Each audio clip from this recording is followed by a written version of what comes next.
Good morning friends. तो एक बार फिर से स्वागत है हमारे सोनी टेक के ईडीयू के चैनल पर। हम लोग के इस सीरीज में चल रहा था क्लास 10th की केमिस्ट्री, जिसमें कि हम लोग अभी तक बात कर लिए थे पहला चैप्टर जो हम लोगों का रासायनिक समीकरण एवं रासायनिक अभिक्रियाएं है। तो हम लोग इसमें बात कर चुके हैं अब तक कि कैसे हम लोग जो है कि रासायनिक अभिक्रिया किसको कहते हैं, अभिकारक किसको कहते हैं, प्रतिफल कैसे किसको कहते हैं, उसको हम लोग रासायनिक समीकरण के रूप में कैसे लिखते हैं, और रासायनिक समीकरण में सूत्र और संकेत क्या है, ये बात हम लोग सीख चुके थे। और इसके बाद हम लोग बात कर रहे थे कि रासायनिक समीकरण संतुलित है या असंतुलित है, इस पर भी हम लोग बात कर लिए थे। आज के क्लास में हम बात करेंगे कि रासायनिक समीकरण का जो संतुलन होता है या रासायनिक समीकरण जो लिखते हैं उसका उपयोग हम लोगों को क्या है, उसका लाभ क्या है, इस बारे में हम लोगों का क्लास होगा। उसके बाद हम लोग जो है कि रासायनिक अभिक्रिया के जो है कि लाभ के साथ साथ हम लोग जो है कि ये भी जानेंगे कि ये जो हम लोगों का सीमा है रासायनिक अभिक्रिया लिखने की, जो सीमा है ये किस किस चीज़ों में ये जो है कि यूज हो जाता है, इसके बारे में बात करेंगे। और इसके क्लास को आगे बताने के लिए हम आपसे रिक्वेस्ट करते हैं कि यदि आप हमारे चैनल पर नए हैं तो चैनल को सब्सक्राइब कर लीजिए और बेल आइकन प्रेस कर लीजिए। चलते हैं हम अपने बोर्ड पर। यहाँ पर देखिए हम लोग सीखेंगे आज के क्लास में कि रासायनिक अभिक्रिया की जो लाभ है रासायनिक अभिक्रिया से, यानी कि प्रॉफिट ऑफ केमिकल रिएक्शन, ये हम लोगों का जो है कि आज का टॉपिक रहेगा कि प्रॉफिट ऑफ केमिकल रिएक्शन क्या होता है। तो देखिए प्रॉफिट ऑफ केमिकल रिएक्शन का मतलब होता है कि हम लोगों को लाभ क्या है, कोई भी कार्य करते हैं तो उसका एक प्रॉफिट होता है, एक लाभ होता है। उस लाभ को हम लोग यहाँ पर जो है कि डिनोट करते हैं, दर्शाते हैं, यही हो जाता है आप लोगों का केमिकल रिएक्शन का प्रॉफिट। ध्यान से समझिएगा प्रॉफिट। देखिए सबसे पहले देखिए, यदि हम कहें कि हाइड्रोजन और ऑक्सीजन के सम्मिलन से जल का निर्माण होता है, ठीक है, जैसे हम लोग लिखते हैं कि हाइड्रोजन, और अब देखिए कितना बड़ा लिखा हुआ होगा, ये क्या कहेंगे कि हाइड्रोजन एवं ऑक्सीजन के सम्मिलन से जल का निर्माण होता है। तो देखिए ये भी एक रासायनिक अभिक्रिया ही है, लेकिन इसमें तीन बात पर चर्चा की जा रही है। एक देखिए आपका हाइड्रोजन है, एक देखिए यहाँ पर ऑक्सीजन है, और यहाँ पर आपका जल का निर्माण हो रहा है। तो हम लोग इसको क्या करते हैं, ऐसे लिखते हैं, हाइड्रोजन में ऑक्सीजन को कंबाइंड करते हैं यानी मिलाते हैं, तो रिएक्ट करके जल देता है। अब ये होता है आपका कंडीशन होता है। अब इस कंडीशन में हाइड्रोजन आप क्या कहेंगे, H कहेंगे, बट ये H2 होता है, क्या होता है H2, और ऑक्सीजन जो होता है वो O2 होता है, क्या होता है O2, और ये बनाता है जल H2O। लेकिन ये जो है कि आपका संतुलित नहीं है, तो ये यहाँ पर हो जाता है 2 और यहाँ पर हो जाता है 2। तो ये हो गया आपका जल का एक रासायनिक संकेत, जिसको हम लोग रासायनिक समीकरण में कर सकते हैं। तो ये तो हो गया रासायनिक समीकरण। अब बात करेंगे कि प्रश्न यह कह रहा है कि प्रॉफिट ऑफ केमिकल रिएक्शन यानी रासायनिक अभिक्रिया के लाभ। तो अब लाभ पर इसी समीकरण से बात कर लेंगे। देखिए रासायनिक समीकरण के लाभ, समीकरण के लाभ, बात हमको यहाँ पर लाना था। मैंने एक एग्जांपल ले लिया, ये आपका एग्जांपल हो गया। अब इस एग्जांपल में हम लोग समझेंगे कि लाभ क्या हुआ। सबसे पहला देखिए, अब हम लोगों का हाइड्रोजन जो हो गया, हाइड्रोजन को हम लोग क्या कहे, H कहे, इसका संकेत क्या है H। और ये नहीं कि हम लोग अभी बिहार से बिलोंग करते हैं, इंडिया से बिलोंग करते हैं तो हाइड्रोजन इंडिया में हुआ, ये नहीं, ये होल वर्ल्ड यानी कि पूरे विश्व में, होल वर्ल्ड यानी कि पूरे विश्व में ये आपका यही चीज बोला जाएगा कि हाइड्रोजन को H कहते हैं। हाइड्रोजन को क्या कहते हैं, H कहते हैं। इससे हम लोगों को क्या पता चला, पता है कि हाइड्रोजन का जो संकेत है वो H होता है और हाइड्रोजन की जो परमाणु संख्या होती है, मतलब कि हाइड्रोजन की जो अणुओं की संख्या होती है वो 2 होती है हमेशा। यानी कि ऑक्सीजन को जैसे हम लोग लिखते हैं वो 2, उसी तरह से हाइड्रोजन को 2। ये चीज जो हम लोग यहाँ पर डिनोट किए, लिखे, तो ये कैसे हुआ, ये चीज को हम लोगों को जानना है। तो ये जो है आप लोगों का ये जो बनाए हम हाइड्रोजन, यानी कि हाइड्रोजन और ऑक्सीजन के सम्मिलन से जल का निर्माण हुआ। तो एक चीज, एक प्रॉफिट हुआ क्या कि ये आपका तत्व हो गया, तत्व का नाम जो यहाँ पर हम लोग लिखते हैं संकेत, तो तत्वों का संकेत याद रखने में आसानी होती है। पहला चीज ये हो गया, क्यों, क्योंकि पूरे विश्व में संकेत किसी भी तत्व का समान होता है। पहला नंबर क्या हम लोगों का प्रॉफिट हुआ, केमिकल रिएक्शन लिखने से, रासायनिक समीकरण लिखने से। तो रासायनिक समीकरण लिखने से या रासायनिक अभिक्रिया का सूत्र यानी कि लिखने से बेनिफिट क्या है, पहला बेनिफिट है कि हम लोग संकेत को याद रखते हैं। हम लोग क्या करते हैं, संकेत को याद रखते हैं। अब संकेत याद हो गया तो यहां पर देखिए, दो तत्व को मिलाने से यौगिक बनता है, तो यौगिक का सूत्र याद हो गया, और यौगिक का जो सूत्र होता है वो भी पूरे विश्व में समान होता है। तो पहला नंबर क्या हो गया, तत्व का संकेत, और संकेत जो है कि याद हो जाता है, उसके बाद उसके अणुओं की संख्या भी याद हो जाती है। अब तत्व का संकेत याद हो गया, अणुओं की संख्या याद हो गई। अब इसके परमाणु की संख्या, हाइड्रोजन की परमाणु संख्या 1, ऑक्सीजन का 6, ये सब ये भी याद हो जाता है। ये हो गया हम लोगों का 2। तीसरा, यौगिक का जो प्रतिफल यानी समीकरण प्राप्त हुआ 2H2O यानी जल, तो H2O होता है जल, इससे ये हम लोगों का क्या हो गया कि समीकरण भी याद हो जाता है, यानी कि सूत्र भी याद हो जाता है। तो यौगिक सूत्र भी याद हो जाता है, समीकरण के संकेत भी याद हो जाते हैं, समीकरण के यानी कि तत्वों के जो परमाणु की संख्या है वो भी याद हो जाते हैं, अणु की संख्या क्या है वो भी याद हो जाते हैं। तो तत्व का संकेत याद होता है, तत्व का अणुओं की संख्या याद होता है, तत्व के परमाणुओं की संख्या याद होता है, यौगिक का सूत्र याद होता है, और समीकरण लिखने का तरीका याद होता है। समीकरण संतुलित है या असंतुलित यह प्राप्त होता है। मींस केमिकल रिएक्शन लिखने से हम लोगों को अनेक फायदे हैं। अब उनके फायदे को नंबर बाय नंबर हम लोग लिख लेते हैं, ठीक है।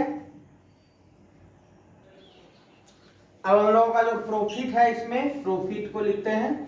प्रॉफिट का नंबर 1 हम लोगों का क्या हो जाएगा, तत्वों का संकेत ये याद रख सकते हैं।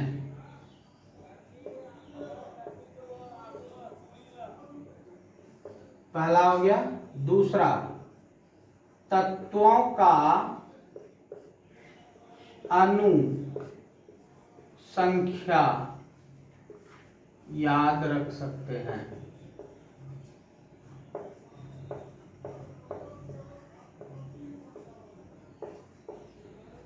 अगला, तत्वों का परमाणु संख्या याद रख सकते हैं।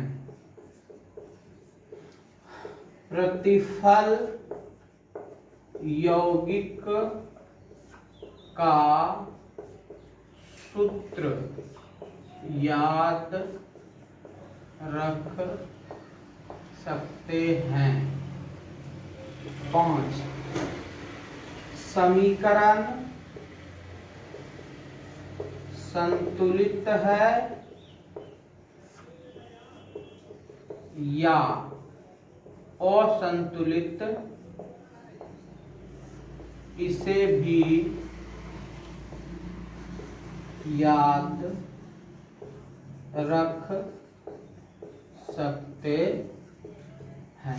ये 5 पॉइंट हम लोगों को बता देना है कि हम लोग समीकरण इसमें जो है प्रॉफिट क्या हुआ केमिकल रिएक्शन के, ठीक है। चलते हैं आगे, स्क्रीनशॉट ले सकते हैं इसका। अब हम लोगों का नेक्स्ट जो इसमें हेडिंग होगा वो ये चीज होता है, देखिए, लिमिट ऑफ केमिकल रिएक्शन।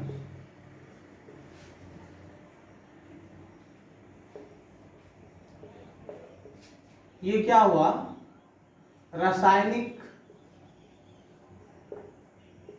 समीकरण की सीमा। इसको भी हम लोग समझ लेते हैं ध्यान से। देखिए अब हम लोग का ये जो है, जैसे मान लो कि हाइड्रोजन हो गया प्लस ऑक्सीजन हो गया, या फिर हम और कौन ले लेते हैं, hydrogen H2 plus Cl2, 2HCl hydrochloric अम्ल ले लिए, ठीक है।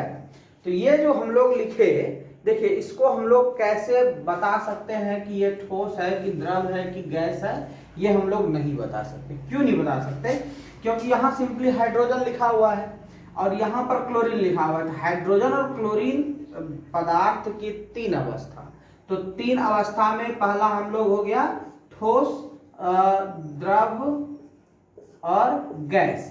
तो ये जो तीन जो है, ये आपका जैसे सॉलिड, लिक्विड और ये गैस, ये तीन है आपका, ठीक है, SLG। अब सॉलिड, लिक्विड, गैस, ये हम लोग को पता नहीं है कि ठोस है कि द्रव है कि गैस है। तो हम लोग रासायनिक समीकरण से एक चीज, यदि कहने का मतलब है कि इसका कुछ गुण है तो कुछ अवगुण भी है। अवगुण का मतलब हो गया कि इस स्थिति में हम लोग को यह पता नहीं चलता है कि हाइड्रोजन आपका क्या है, यानी कि आपका ठोस है, द्रव है, गैस है, ये पता नहीं चल पाता। अभिक्रिया ऊष्माक्षेपी है, ऊष्माशोषी है, ये सब पता नहीं चल पाता, ठीक है। तो इस तरह से कुछ इसके अवगुण भी है, उनको हम लोग जो है कि 2-3 पॉइंट को लिख लेते हैं। तो पहला चीज क्या होता है, यह ठोस है, कोमल द्रव है या गैस है, इसके बारे में समीकरण को देखकर जानकारी नहीं प्राप्त हो सकती, क्योंकि उसके लिए आपको जो है कि याद रखना होगा कि वह यौगिक क्या है या वो तत्व क्या है, ठीक है। क्लियर हो गया। दूसरा, तीसरा जो है कि हम लोग का क्या हो जाएगा इसमें कि अभिक्रिया कौन सी है, इसके बारे में हम लोगों को जानकारी प्राप्त नहीं हो पाती। तो हम लोग पॉइंट लिखेंगे इसका, ठीक है। देखिए इसका पॉइंट हो जाएगा आपका,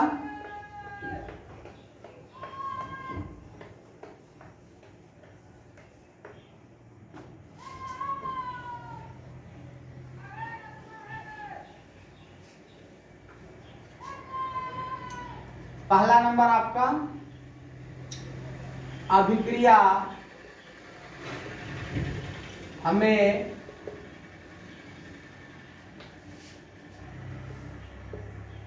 ठोस, द्रव एवं गैस होने की जानकारी नहीं देती है। इसे याद रखनी होती है। तीसरा, यौगिक की अवस्था याद रखनी होती है।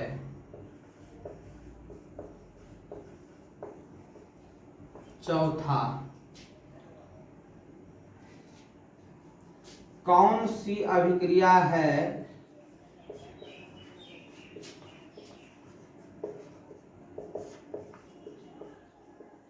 हमेशा याद नहीं रह सकता है।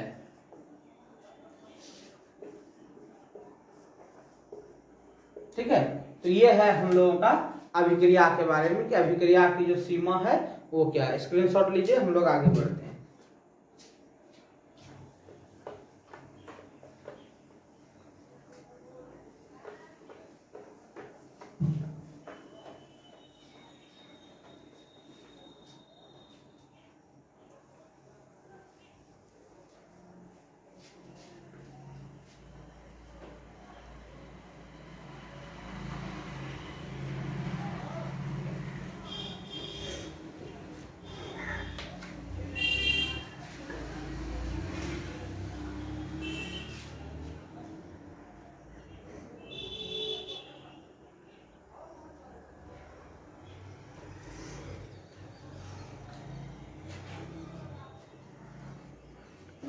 तो देखिए अब हम लोगों का जो है वह हम लोगों का अभिक्रिया है। कौन कौन सी अभिक्रिया है उसको हम लोग फटाफट नोट कर लेते हैं, जो हम लोगों को पढ़ना है और आगे जाकर के आपको बताएंगे और इम्पोर्टेंट है। ठीक है, तो पहला अभिक्रिया आप लोगों का हो जाएगा संयोजन।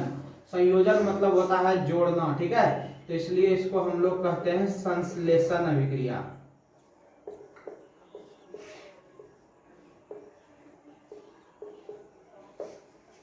कॉम्बिनेशन